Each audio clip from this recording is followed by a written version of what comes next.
পারছেন? দেখেন, খালেদা জিয়া ছিলেন বাংলাদেশের রাজনীতিতে একজন কেন্দ্রবিন্দু। বর্তমানে তার এই অকাল মৃত্যু বলেন বা অনাকাঙ্ক্ষিত মৃত্যু বলেন, অনাকাঙ্ক্ষিত মৃত্যু বাংলাদেশকে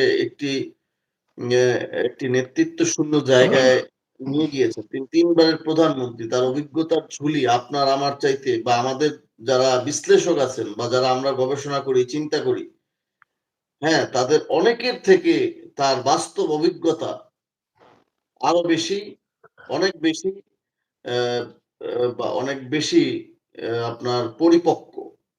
সেইখানে এখন সেই গুরুদায়িত্ব এসে অ্যা অর্পিত হয়েছে তারেক রহমানের স্কন্ধে।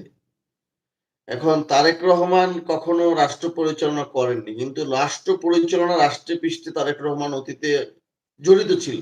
যেহেতু তার মা বাংলাদেশের সরকার প্রধান ছিল, সেই সুবাদে বাংলাদেশের রাজনীতিতে তারেক রহমানের একটা আ সংযুক্তি ছিল। তার রাজনীতিতে ক্ষমতা চর্চার একটি সুযোগ ছিল। সেই জায়গায় তিনি তার পিতা রাষ্ট্রপতি ছিলেন।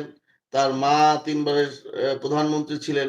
আমরা আশা করি যে সেই জায়গায় যদিও খালেদা জিয়ার ঘাটতি অপূরণীয়, এটা পূরণ হবার নয়।